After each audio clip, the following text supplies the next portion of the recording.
Good evening. This is your host, Robert Maynard. Tonight, we're going to present to you the March edition of Shining Operation City on the Hill. Tonight's show is going to be called Creation Spirituality, the Breastplate of St. Patrick. Now, the reason for this, obvious, is we're coming up on St. Patrick's Day, so I have an affinity for St. Patrick. My grandfather is Irish, and I like what he represents, what is something that's referred to as creation spirituality, which I want to go into a little bit. My original background was in science and engineering and mathematics, but there's a side of my hobby is in the rise and fall of civilizations in general. In particular, I'm interested in the cultural prerequisites of a free and prosperous society. Now, someone will ask, well, what does that have to do with creation spirituality? That's what I want to get into. Civilizations rest upon culture. The ideas and values that create a civilization come from its culture. And culture comes from the word cultivate, which has connotations in religion. If you look at the words, the Latin and Greek words from which it came from. In most religions, you have this image of a garden where you're cultivating something. And my wife is Japanese. I've been to Japan before. If you go to the Zen garden, it's a really beautiful thing, but there's a philosophy of spirituality behind it. You know, you're cultivating inner strength and inner beauty, but you're also cultivating, the beauty of the garden. You're trying to take wild things and you're trying to bring out the inner beauty in it. So it's not like exploiting it, but it's not just leaving it allowed to grow wild either. So you in the garden you cultivate it, you weed out the plants. In a bonsai tree you prune it and you let this something beautiful is created out of it. So I would like to suggest that this theme of cultivation and this notion of a garden is very common in most religions. And my own religion, I came from the Judeo-Christian tradition, and religious equivalent being homeschooled. Her mother was part Iroquois Indian, so there was kind of a Native American spirituality, but her grandfather was Irishman, gypsy, kind of a druid. And but they were brought up in the study of the Bible, so they had these different, you had druid Irish Celtic spirituality, similar to what St. Francis grew up in. You had the Native American Indian spirituality, which is something that is very creation spirituality. The spirituality of the process of creation plays a big role in Native Americans. So I wanted to, when I grew up, I'm going to go into the St. Patrick's part of this, but I want to explain where this notion came from, the notion of creation and spirituality. It's a term that's referred to the Genesis account, where you have this, there's two different accounts in the Hebrew Bible of what we refer to as Genesis, the act of creation. And there's a lot of people argue over whether or not it should be taken literally, and I don't think it was meant to be literal. And you say, well, the earth weren't created in 6 days. We all know it took longer than that. Well, of course it took longer than that, and I don't think it was ever meant to be literal. There's a poetic metaphor going on. There's archetypical meaning to these stories, but I think people need to step back and what is being taught here. Up until the beginning of this creation story, the old nature worship tradition, and I've talked about this before, I want to talk about this again because this premise, I think, is key to a key insight to the whole notion of human freedom. What is the nature of human beings, and what is the rational justification for believing human beings should be free? And we live in a society now where it's assumed that we should be free. With freedom of speech, I have a right to this. But where did these premises come from? And this is something that I spent most of my life digging into, because my background is in science and engineering, but I'm very interested in the premises behind a free society. And prior to the advent of this Judeo-Christian creation narrative, the idea was that the cosmos was eternal. There was a divine eternal cosmos, and there was these forces, divine forces that ruled the cosmos. You had the cycles of nature. You had generation and degeneration and regeneration and birth and death and sickness and disease and day and night and different seasons, cyclical nature. There is no room. The premises behind this is that everything that has happened will happen, and there's a cycle. Everything's in a cycle. You have birth and death, and there's no room for the notion of an act of free will. The idea that human beings could be a moral agent capable of an act of free will is unintelligible in this worldview. We are mere specks in this cosmic drama. Now, maybe that's true. I mean, I don't just dismiss it out of hand, but you got to think of the implications if it was true. B.F. Skinner, the famous behavioral psychologist, once said that if you're going to take the modern scientific, non-religious approach to human, we don't believe in this superstitious religion. We believe in scientific rationalism. Well, that is assuming that we are no different than the rest of nature. And B.F. Skinner once says, if you're going to take the scientific method and you're going to apply it to human society and human behavior, you have to assume that human beings are not free. So he was one of the few people who was admitting, if you're going to accept this notion of human behavior and where our nature comes from, then the idea of human freedom is unintelligible.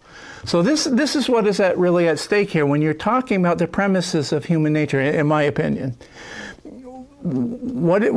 Are we part of this vast cosmos, a mere speck in this cosmic drama? And in that case, the ruling principles of reality, the dominant principles of reality is fatalism and determinism. And the notion of human free will is unintelligible. And if that was so, then the idea that we should be able to bestow rights upon one another doesn't make any more sense than telling the lion that the gazelle has rights. It's not intelligible. The idea that this is possible came from the notion that human beings are not just mere specks in this vast cosmic drama, but this actual cosmic drama started as an act of free will, as a creation. That's here, hence the title of this, Creation Spirituality. That the cosmos as we know it has a beginning and an end. And before the Big Bang Theory, scientists rejected the religious vision because they say, oh, we all know the cosmos is eternal. So it didn't come into being as an act of creation.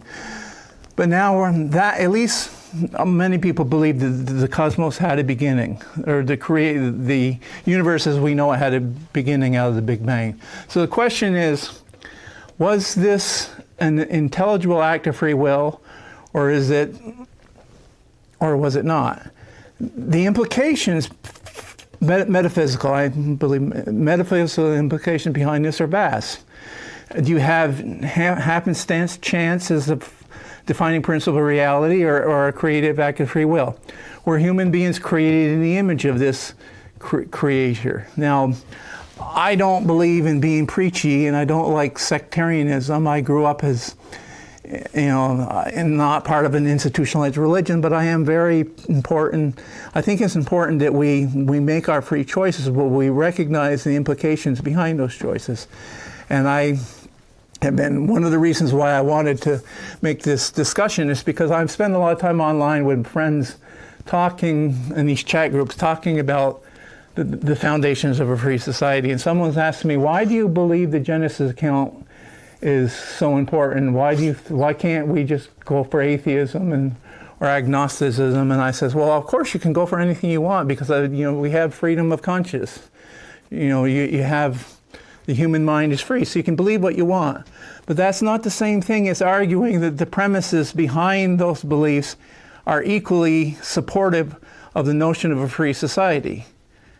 I mean, we have the right to believe what we want, but we've got to think through the consequences. And I don't believe, my personal belief is that the creation spirituality notion gives the best set of premises for human freedom. And historically, that's where these notions of...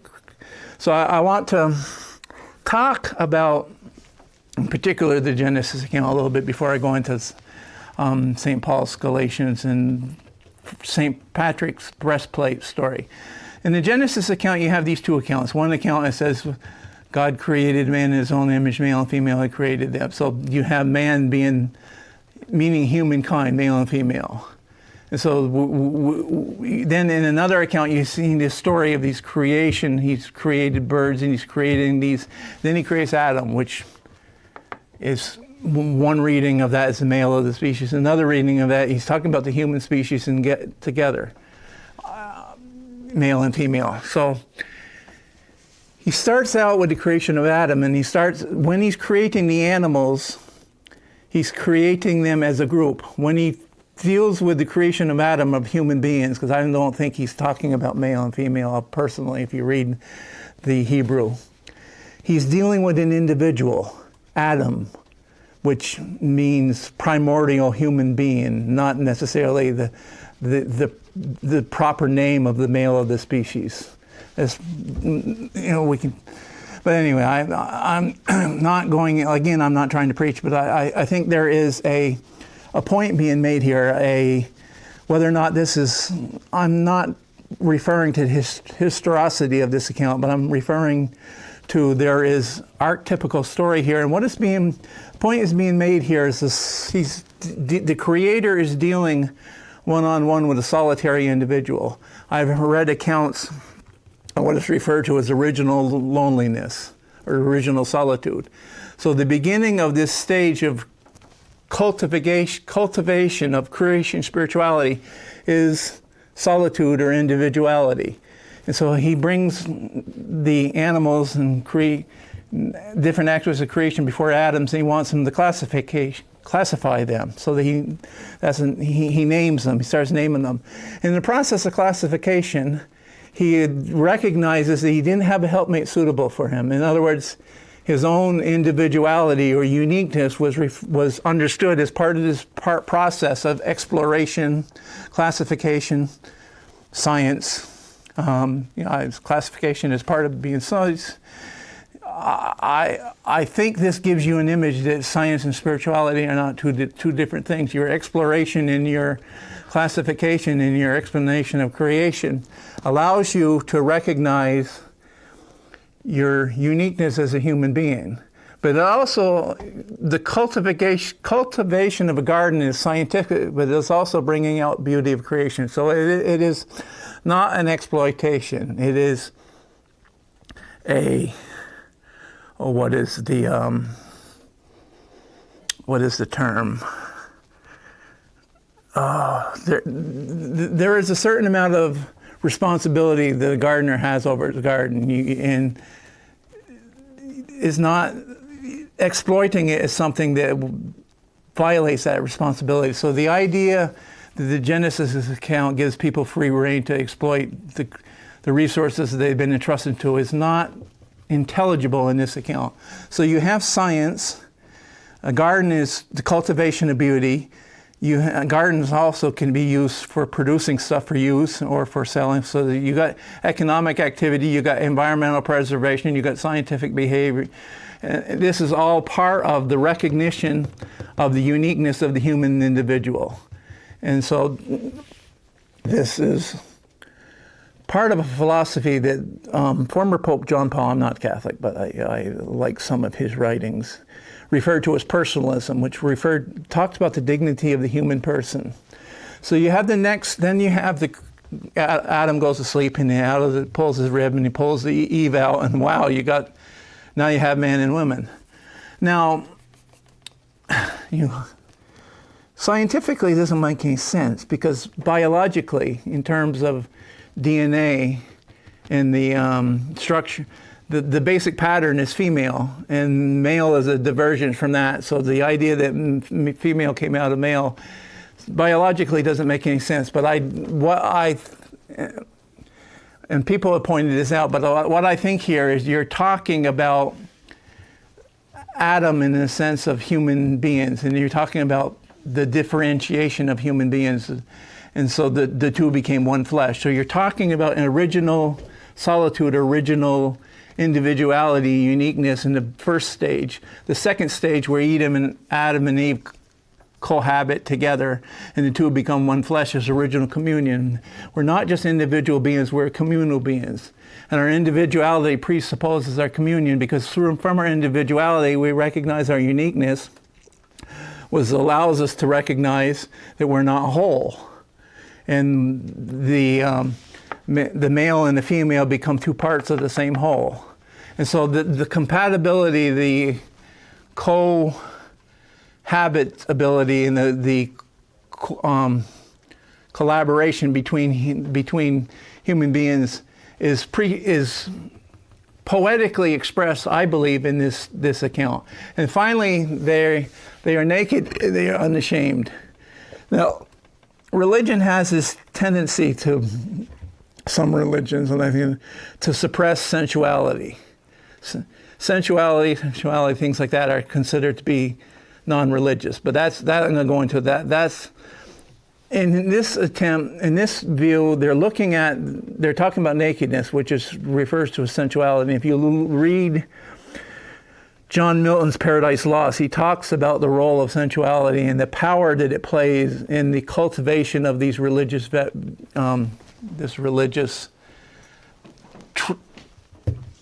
trek that you were on. And so the sensuality is like the rocket fuel that gives you the power for divination, spirit, the oneness with this godly being. You're created in the likeness and image and likeness of your Creator, and you're supposed to become God-like. So the question is, how do you do that? Well, there is a raw energy or force that allows you to do that if it's cultivated properly. Now, if it's not cultivated properly, it goes astray. It can be destructive. You look at rock and roll. It was a lot of high energy, and you had a lot of beautiful songs came out, but then eventually, in terms, you got sex, drugs, rock and roll, and the life expectancy of a lot of your people in Hollywood and your rock stars became very low. And that's sometimes the energy doesn't find a proper outlet. And it can become destructive to human striving. Just as destructive is trying to suppress it. So the ability to cultivate the passions, the raw eros, is a big part, I believe, in the garden of human potential. Now, I want to quickly, before we go into St. Patrick's Breastplate, I want to refer to the book of Galatians, which is written by St. Paul. I want to refer to this because it is widely believed the book of Galatians, the Galatians were a Celtic people. And he's dealing with the Celtic people, Paul is, and he's right. At that time, you had the Celtic people were nature worshipers. In nature worship, you see the gods and these creative forces are within nature. And so he talks to them about being slaves to the elemental forces of the universe. In other words, you have no free will. There are forces beyond your control, and they worship these forces. And the forces may be good or may be bad. They may be malevolent or benevolent, but they have to be placated. And what this approach is trying to say, no, that the incarnation of Christ frees you from these things, that the forces of nature are the incarnation of a transcendent force of good. Now I want to pull up St. Patrick's Breastplate, which is going to deal with St. Patrick's take up on the same theme. Cue that up. The Breastplate of St. Patrick.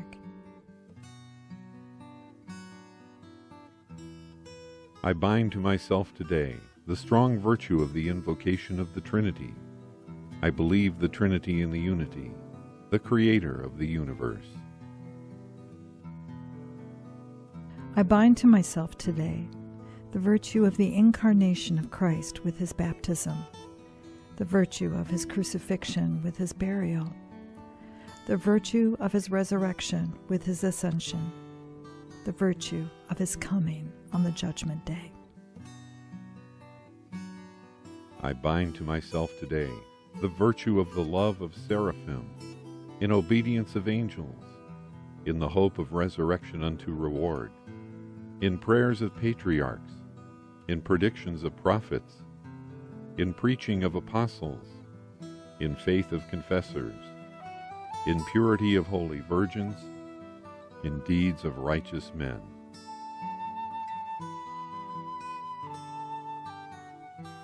I bind to myself today the power of heaven, the light of the sun, the brightness of the moon, the splendor of fire, the flashing of lightning, the swiftness of wind, the depth of sea, the stability of earth, the compactness of rocks.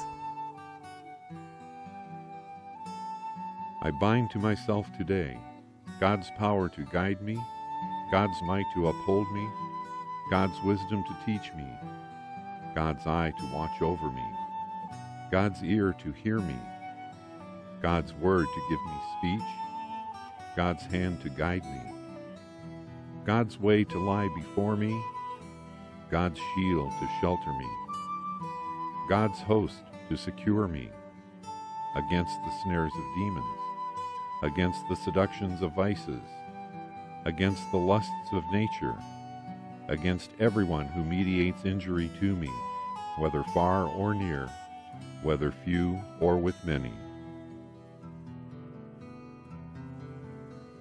I invoke today all these virtues against every hostile, merciless power which may assail my body and my soul, against the incantations of false prophets, against the black laws of heathenism, against the false laws of heresy, against the deceits of idolatry, against the spells of witches and smiths and druids, against every knowledge that binds the soul of man.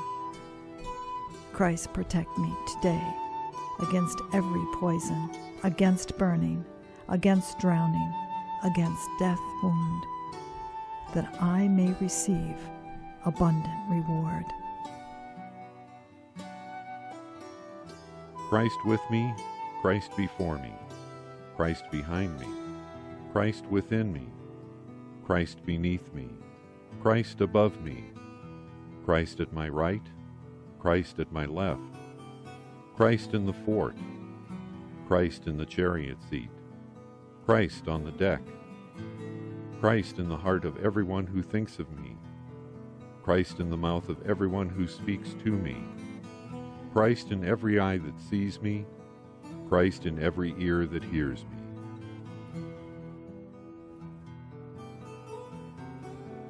I bind to myself today the strong virtue of an invocation of the Trinity. I believe the Trinity in the unity, the Creator of the universe. Amen.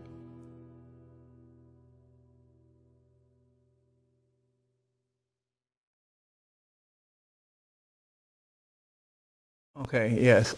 So that today that might seem unintelligible to us unless we understand the context in which it, because the belief in the spirits, they worship the spirits, the spirits of nature. You have the moon and the sun, and you have the seasons, and you have these different spirits of nature, which may be benevolent or malevolent.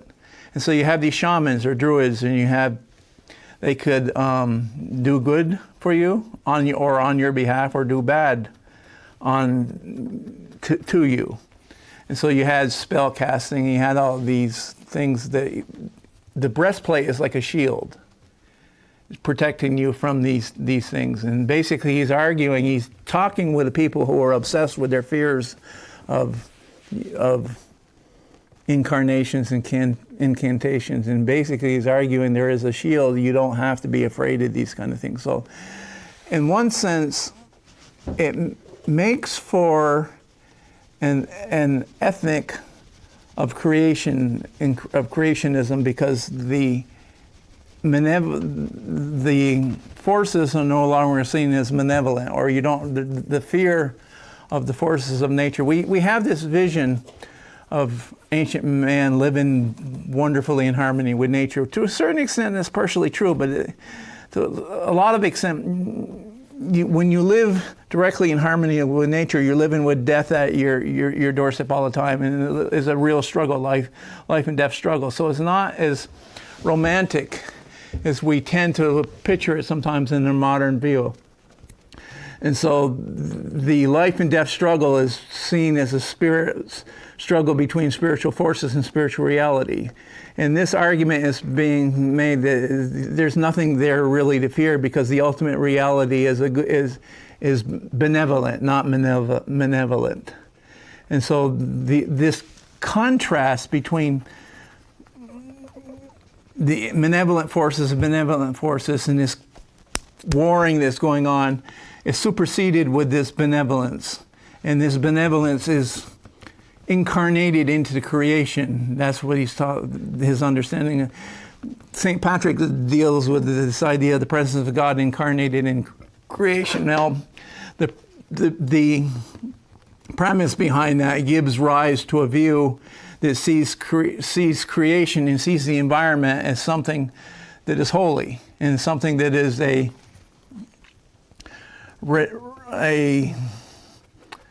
expression of this holy force. So the idea that you have benevolent forces versus there's probably some truth to. He's obviously not being naive. You got life and death. You got these forces going on, but the ultimate real force is a force of life, and and so this idea of the permanent battle between good and evil, and that there is no eventual victory for the forces of good, or that evil is just as prominent as good.